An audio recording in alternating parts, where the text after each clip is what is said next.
19th of January, 2024. Today is the 19th of January, and I was hoping that this year would be better. But the first month of the year is almost over now. The year is going so fast. Today I dropped my mother cat off to get desexed, which I paid with cash from the cash Marguerite gave me. I have some cash left over so I can buy some more food, or maybe save it in case something important pops up. I paid my rent, so at least I have a roof over my head for another month. My renting savings bank account is now totally empty, which has never been empty before. I'm having bad stomach issues, and I think it's caused from stress. Today I just want all the bad stuff to disappear. I hope the rest of the year gets better, otherwise, what is the point of living, if I'm not living, but just surviving? I feel like I'm just getting by day, and in my opinion that's no way to live. I believe we are meant to be in nature more, going to beaches, mountain hiking and traveling. That's really what I mean when I say to live instead of just surviving. The 23rd of January, 2024. Today I quit my job at the place with animals. In my opinion and experience, it's a toxic environment. The management told me it's not toxic, and that all places like that are the same. I didn't want to argue, so I just said, in my opinion it's toxic, and I can't be here anymore. I had a build-up of all the toxic behavior, which was bottling up inside of me. What made me quit on the spot was, this morning the supervisor was lecturing me about something, which I apparently did wrong, when the girl next to me told me to do it the way she said, so I did. And when I tried to explain why I made the mistake, I was gaslit by the supervisor. When I left, I handed in my apron, and I said goodbye to the supervisor and thanked her for hiring me. We said our goodbyes and I left on a good note. I don't have a job lined up or anything. I'm still grieving the fact I sold 3 kittens. One kitten got sold to a snake owner, who was going to feed it to the snake. I refused the sale, but they sent a friend to buy it. Then they had the audacity to message me and say, thanks, the kitten settled nicely. I was so angry. I put so much effort into training the kittens, making sure they were ready to go to a good home. I was so disappointed. The snake owner also said that they did nothing wrong. Telling me that you ended up with the kitten after I refused you the sale is wrong. They shouldn't have said anything and let me be in peace. I didn't need to know at all. It made me feel disturbed and depressed. I'm going to do fasting and praying for a few days. I will have a huge meal tonight and eat whatever is left in the fridge, which isn't much. I will apply for more jobs too. Today I saw angel numbers 222 and 1111, which also helped me have courage to resign from the casual job. 222 means good fortune in career, and 1111 means you are supported by invisible forces. I didn't think I would write another book, but I feel like my book needs a number 2. I want to record everything that happens, so I don't miss a thing God does in my life. After I do the fasting and praying, I will continue to journal and document everything that happens, good and bad. The 26th of January, 2024. The last few days I've been sitting at home intermittent fasting and praying. I've applied for heaps of jobs too. I got paid on Wednesday, but it was way less than I expected. Over $300 of my pay went into my superannuation, which is unfortunate, and a lot went to tax. That's one reason I would rather work for myself, so I have more control over my hard-earned money. I don't have enough to cover rent next month, unless I find a job that pays a lot by some miracle. The cash I had in my purse, I had to spend on petrol and some food. It made me sad spending that cash because that was cash I received from selling the kittens. I'm glad I had money though to buy food and petrol. I couldn't fully fast properly because it was the time of month of a female cycle for me, so I felt lethargic and had to eat after 5 p.m. I created some flyers for my cleaning business, but I only bought 100x because it's expensive to buy flyers from the site I created them on. It costed $44 for 100 X flyers.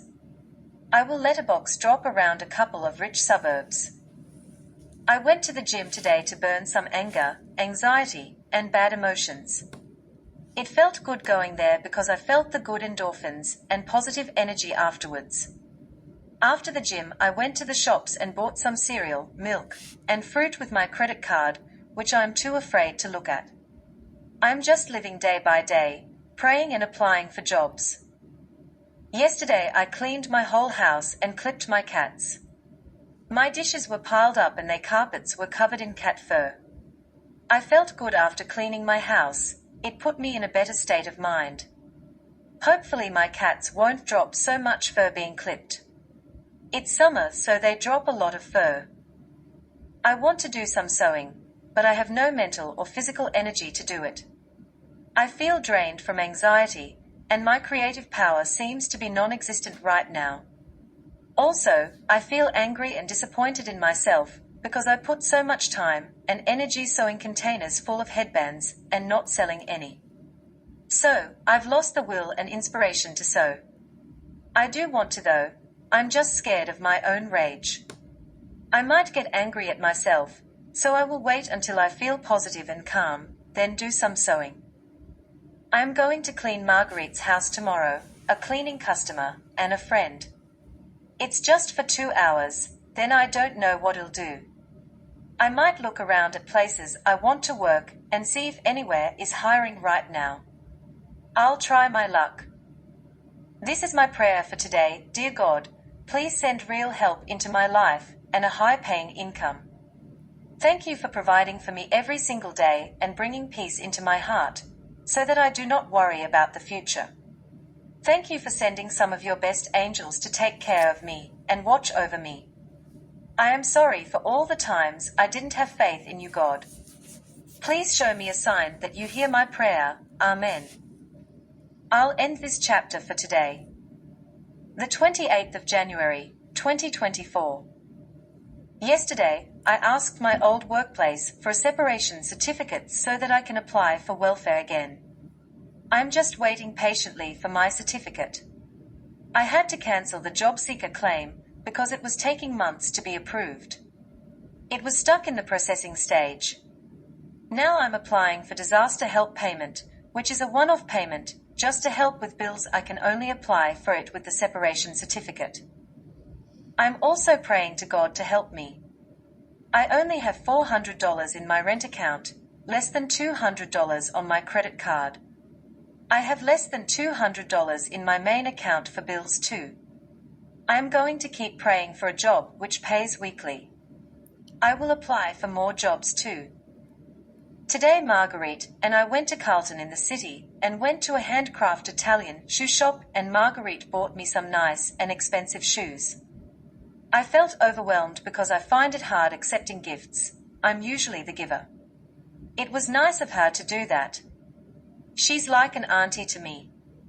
We have an age gap, but she's a good friend. I helped Marguerite do some gardening today, because she has helped me a lot when I was going through difficult times. She would tip me after cleaning her house and giving me food.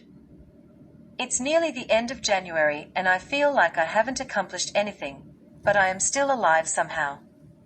Thank you, God, for looking after me. The 30th of January, 2024.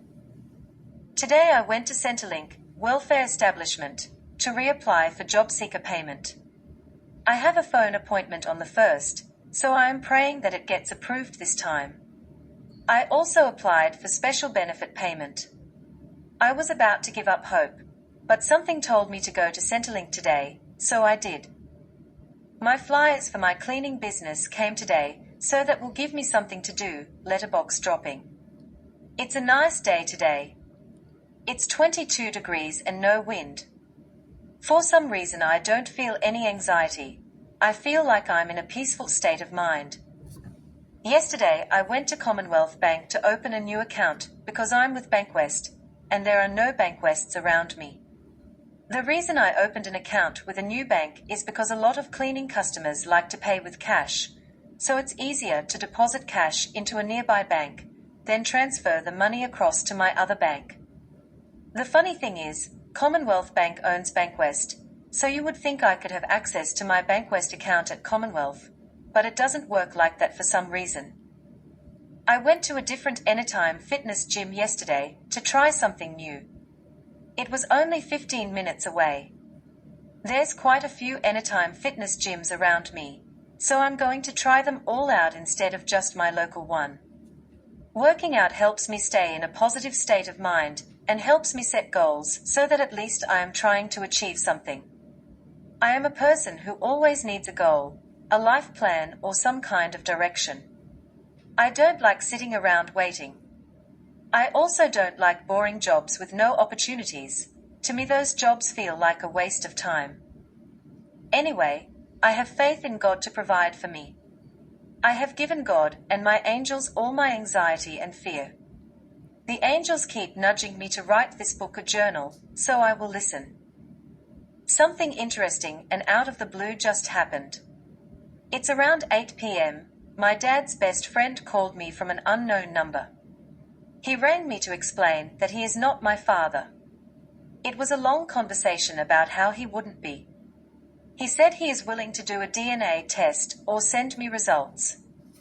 The reason he even found out about me thinking he was my real father is because my youngest brother told one of my aunties in Perth about my YouTube videos, which I made talking about how my dad potentially isn't my real father.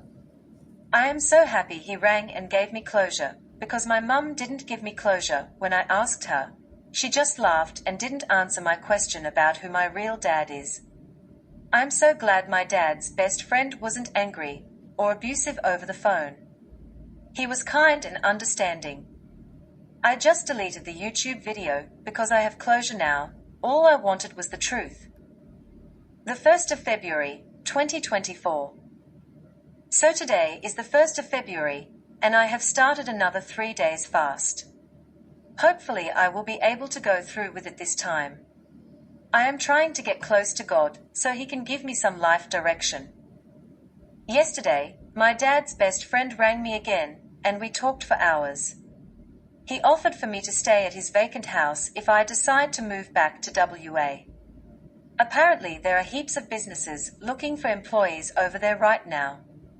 It's tempting to go back to WA, but I don't want to face my parents again.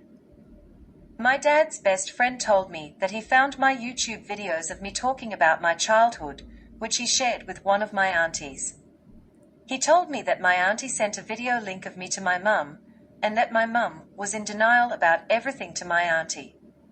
I knew I couldn't trust my aunties. That's one reason I blocked everyone, because family can't keep secrets, and they love to stir up trouble and create drama.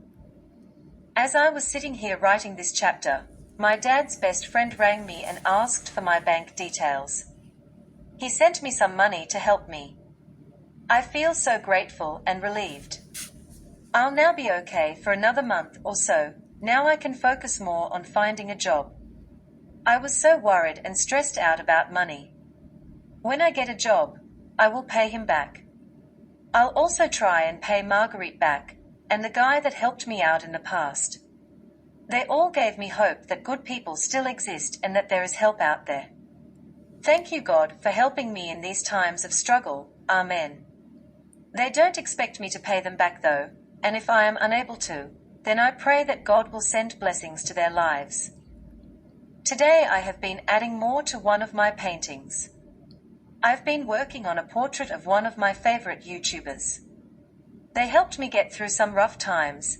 He is an inspirational speaker and shares good advice. I looked up to him a lot in the past. He helped me overcome fear during the pandemic. The 3rd of April, 2024. Today is the 3rd of April, and I've decided to finally write more in the book. A lot has happened since I last wrote in here. I have a lot to say, so let me start from the beginning. Back in February, when I was still in Melbourne, I thought I had lost everything and decided to totally surrender to God, and I just laid on my couch staring at the ceiling riddled with anxiety. I had no job, it was toxic, and I had no choice but to leave, no family or friends, and was so alone. In a moment of fully surrendering, I received a random out-of-the-blue phone call from my dad's best friend. He rang me because he saw my videos on YouTube about my trauma and my childhood abuse. He saw the video where I thought he could be my real father. He originally called me to clear that up and that there's no way he could be related to me. As we talked on the phone, he got to know my life circumstances and offered to help me. He offered me to live with him, and he would pay for my move. He was also romantically interested. I was hesitant because he lives in another state, and also, he lives near my family. He was really nice over the phone, and I could feel I could trust him. I decided to go and stay with HM because I believed God sent him to help me. I realized too late that I had made a huge mistake moving back to W.A and moving in with him.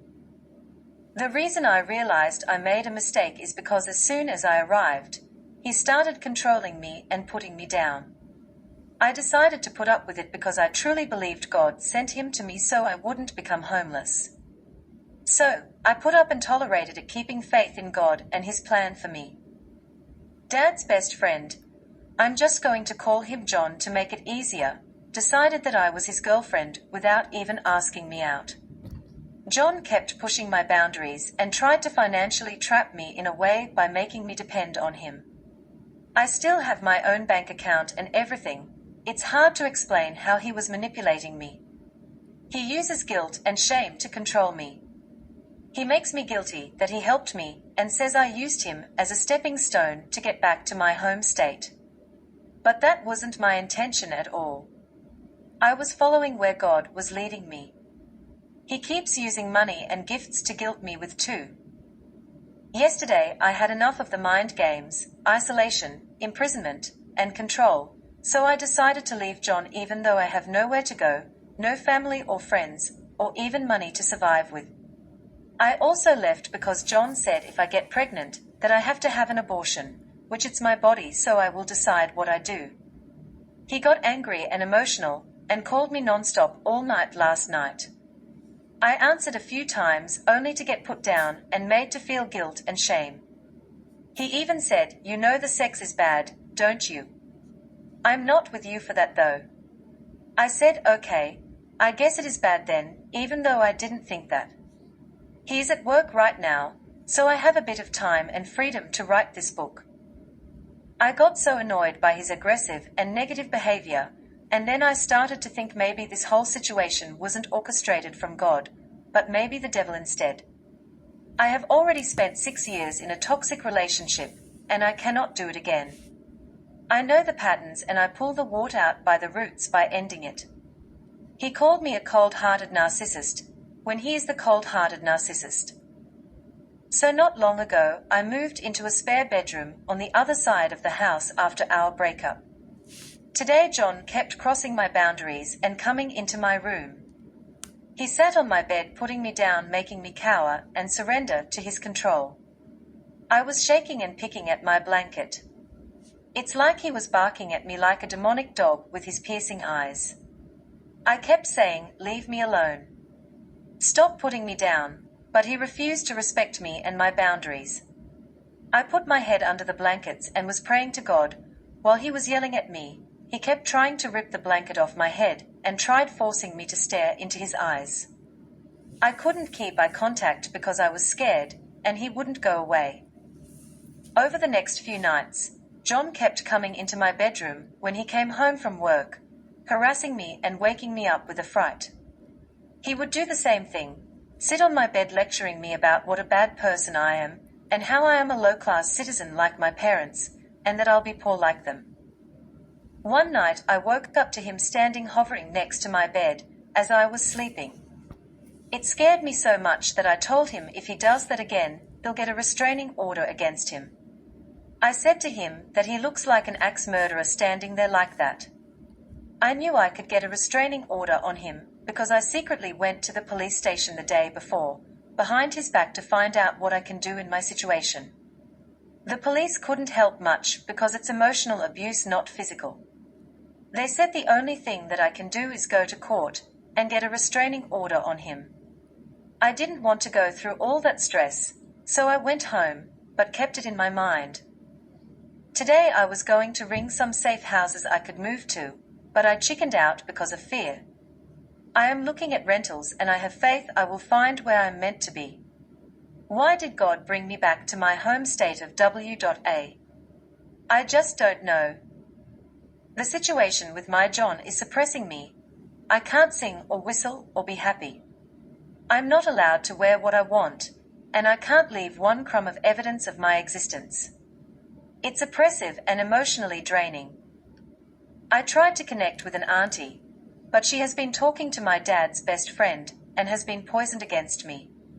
She has also said nasty things about me to him behind my back, allegedly from what he told me. For a while, my dad's best friend and I hid the relationship from everyone because of the fact I thought he was my father. When people asked questions about us, he would laugh at them and say how could we be in a relationship when we are going to do a DNA test. That's the excuse to hide what was happening. We also have a massive age gap. I'm in my 30s and he's nearly 60. He has plenty of experience with emotional abuse. That's how he sneakily gets away with it, because he's an expert at emotional abuse. I did do a DNA test and I'm waiting for results. I know he isn't my father because we established that and have evidence. I'm sure when the DNA test comes back, we won't be related. John also wanted to hide the relationship because he said his family won't accept the relationship, especially his daughters, who are around my age. He told me his daughters would be jealous if they found out. They would think I'm taking their inheritance and would accuse me of being a gold digger.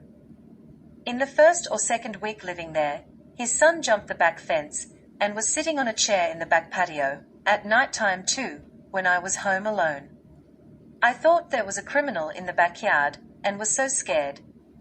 I was on the phone to John, and he realized it was his son, who has just got out of hospital for meth-related reasons. His son stayed a while until one afternoon the police came knocking on the door. He only stayed for a week, and got arrested due to them finding DNA of his at a crime scene, which was from back in January. There were 4 police officers. I went through the garage to see what was happening. The police came into the house and raided the place, and confiscated drugs found in the son's bedroom. When John rang me and I told him what was happening, he got angry at me saying he told me not to let anyone inside the house, including the police. I felt guilt and shame for letting them in, but I felt like I had to. I let them in because of fear. John was on the phone to the police while they were in his house while he was at work.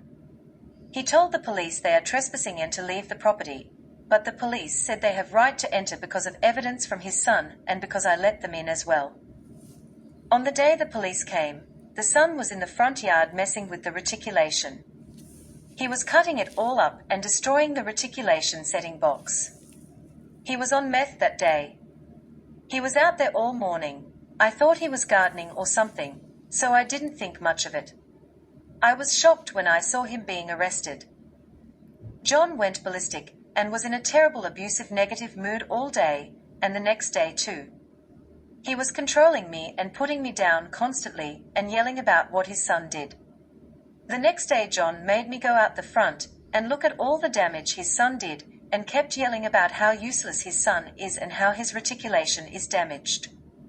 He just kept being extremely negative and abusive towards me because of what happened.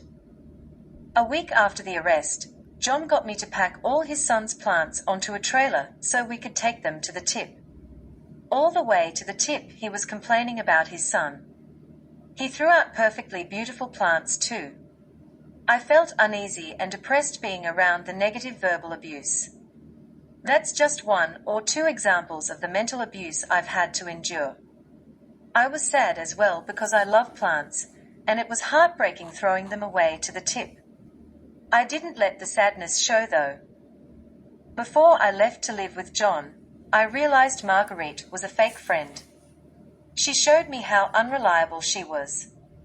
One reason I say that is because I was giving her a lemon tree, for free too, and she said she's coming to get it, but she didn't, and she kept lying about coming to get it. I had to wait around all day. She texted saying she would come soon, but kept lying. I missed out on lunch and dinner because I didn't have a fridge due to me selling it, and I was waiting for her all day, so I couldn't leave to get food from the shops. So, I was hungry, and she had the audacity to not even say she changed her mind or anything.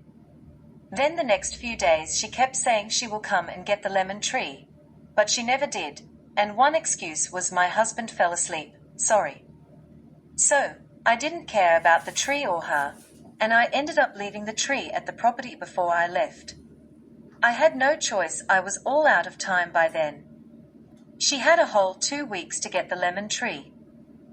Then she said she would drive me to the airport the day before I was leaving, but she stopped texting me back and communicating with me, so I decided to get a taxi to the airport instead. I didn't trust her, especially when she was playing mind games with me. She told me just before I got on the taxi that she can take me, she insists, but I said no, I'm in a taxi about to leave, and I don't want to miss my flight. I also told her she's unreliable, then she went no contact with me after that. I later realized she was trying to groom me for sexual reasons with her and her husband. That's the only reason she kept giving me tips and gifts to guilt trap me. It was a manipulation tactic, as well, because I was going to cancel doing house cleans for her, but she knew I was struggling and gave me tips to make me stay and be under her control and oppression. I thank God for getting her out of my life. She hasn't even contacted me to find out if I arrived safely or anything. I now know what her intentions were. Her husband used to hit on me in front of her. He used to say things like, "Do me a sexual favor, you should dress up as a sexy housemaid when you clean our house." One time Marguerite was hinting to me about a threesome. She was telling her friend jokingly, but it was directed at me. I always felt uncomfortable going to her house because I had an eerie gut feeling about her, and it was intimidating as well. She told me to call her mum. I kept praying to God to get her out of my life, but I kept going back there because I needed money. She was nice to my face. I just didn't like her energy. She was mean sometimes too, though, putting me down, saying I should apply for a job with a disability because I'm not intelligent enough to have a normal job. I don't know why I let her talk to me like that. I guess it's because I had no one in my life and just accepted whatever criticism people told me about myself. I think she was planning something sinister, because when I cleaned her house she would always offer me pills to take for energy, but luckily I used my intuition and put the pills in my pocket and threw them out when I got home to my unit. She kept asking if I took them, and I lied and said yes. She would also offer me alcohol when I had told her that I don't drink alcohol. She didn't respect my boundaries. In a way, she must have been grooming or love bombing me to control me. Margaret's dog attacked me too. It's a huge rescue dog that is vicious. It tried to maul my arm. It was attacking me with vicious teeth. I went out the front yard and slammed the door. The dog was damaging the door to get to me. I put some aloe vera on my arm. I was scared of her dog after that and made sure it was outside when I went there. I am grateful I don't have anything to do with her anymore. She drained my energy and I felt oppressed by her controlling my life decisions. She tried talking me out of moving back to WA. I'm glad I didn't listen to her. I'm kind of not sure if moving back was the right decision. There's nothing here for me. There's not much here compared to Melbourne. The 4th of April, 2024. Today I got up early before John woke up and went to work. I drove to a gym and did a workout and went to the beach and went into some shops. I went to the police station today on 2 to see what I could do in my situation living with a mentally and verbally abusive person. They said I can get a restraining order against him from the court. I unblocked all my blocked numbers back in February. Today Mum messaged me while I was out, and this is how our texts went. Mum, hi. Do you believe in karma? All of your videos and book from your YouTube channel will be returned to you. You say you believe in God, and yet you have slandered your dad and I publicly. You will be held accountable. What you sow is what you reap. You need to treat others how you like to be treated. I feel sorry for you. Me, I'm already getting calmer, so I hope you're happy. No attacks against me shall prosper in Jesus' name. Return to sender. Mum, I'm very happy. God is in all, sees all and is through all. Me, you need to ask God for forgiveness for all the abuse you put us kids through. Mum, I already have. I forgive you for your nasty words on the YouTube videos. Nobody gets given a manual on how to bring children up. I was naive. But I forgave myself. If I could turn back time, I would. But we all have to move forward and learn from the past. Jesus said to love your enemies and pray for those who persecute you. Me, you never apologized or owned up for anything to me. You're too stubborn to apologize to me for everything. Mum, for what exactly? You obviously don't understand forgiveness. I've already spoken to your brothers and they don't hate me like you do. Me, you're avoiding apologizing. Mum, for what? I've already forgiven you and myself. If that's not an apology, I don't know what is. There are plenty of children in the world that would have loved to have hand-me-down clothes and the life you had.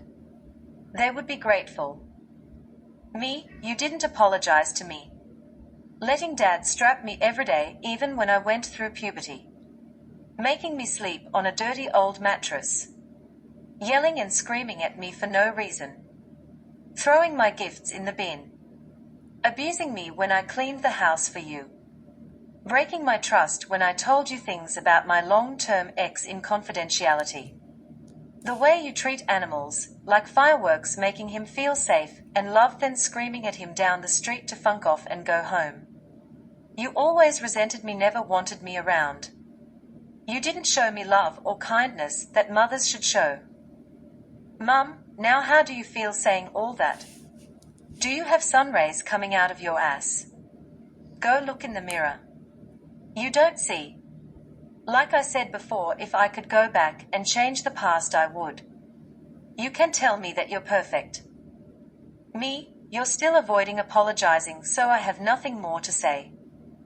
Mum, well, I apologize for everything you just mentioned and everything on your YouTube videos. Me, okay. It's pretty cheap apologizing over text, but I guess that's all I'm going to get from you. Mum, well, you didn't stipulate as to how I was to apologize. You either accept it or you don't. After that lengthy conversation, I felt a bit rattled emotionally.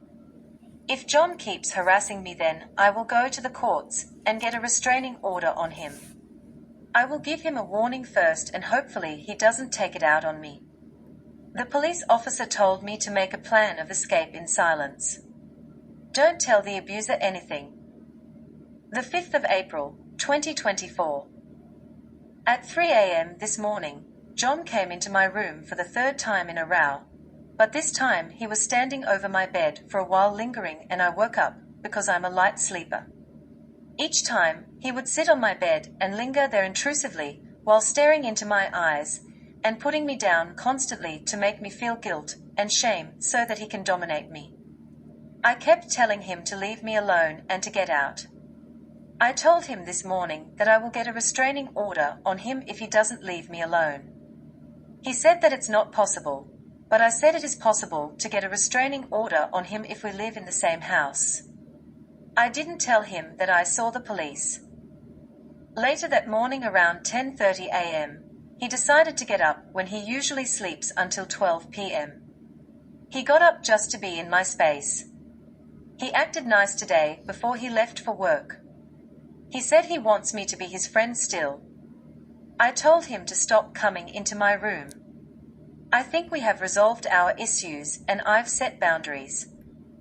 Today I texted my youngest brother to see if he wants to rent with me. The problem is I have 4 cats and he has a few dogs. He said he will sell a car and pay off another car, then apply for a home loan, and then I could live with him maybe. I'm just trying to make a safe plan out of here without causing any chaos. The 8th of April, 2024. The last day or two, John has been acting nice, kind, and generous to me. He bought me flowers, chocolate, and gifts. I think maybe he got scared when I said I would get a restraining order. In my opinion, he has two personalities. One is a sweet, nice guy and the other is a controlling tyrant. I told him yesterday that I am not going to repeat the same cycle repeatedly, so we won't be having a relationship again, but he won't accept that. He has it in his head that we are together. I don't like the tyrant side of him, so that's the main reason I don't want a relationship with him. He kept holding my hand and hugging me in public because he feels threatened of other men around me. He doesn't want me to look single and available. He is nearly twice my age too, so he didn't want strangers to think I was his daughter. John keeps being so nice to me that now I feel guilty about what I wrote about him. I've been contemplating if I should delete everything I said about him. My youngest brother said I could live with him eventually, but I realized I can't do that because then Mum and Dad will disown him. Mum and Dad disowned John a few days ago because they are taking it out on him that I'm living with him. They are mad because they told him that he is housing a criminal, and they don't support anyone who houses a criminal. Today is a solar eclipse and the world is going crazy over the eclipse right now. I'm hoping it brings positive change into my life. I honestly don't know how to get Dad's best friend to respect my boundaries and leave me alone. He uses everything I say to his advantage. He thinks we are together even though we are not. Last time I left him, he said I could have let him down slowly and that I'm cold-hearted. If I had let him down slowly, he wouldn't have respected me or my boundaries. He called me a narcissist because I cut him off. I can't keep repeating this. I'm not sure what to do. I have nowhere to go. There aren't any rentals around. I guess I'll have to stay here and pretend everything is good. I'll try not to make John mad and keep the peace as long as I can. I just want to get away. I want to be free. I am grateful though that I have somewhere to stay.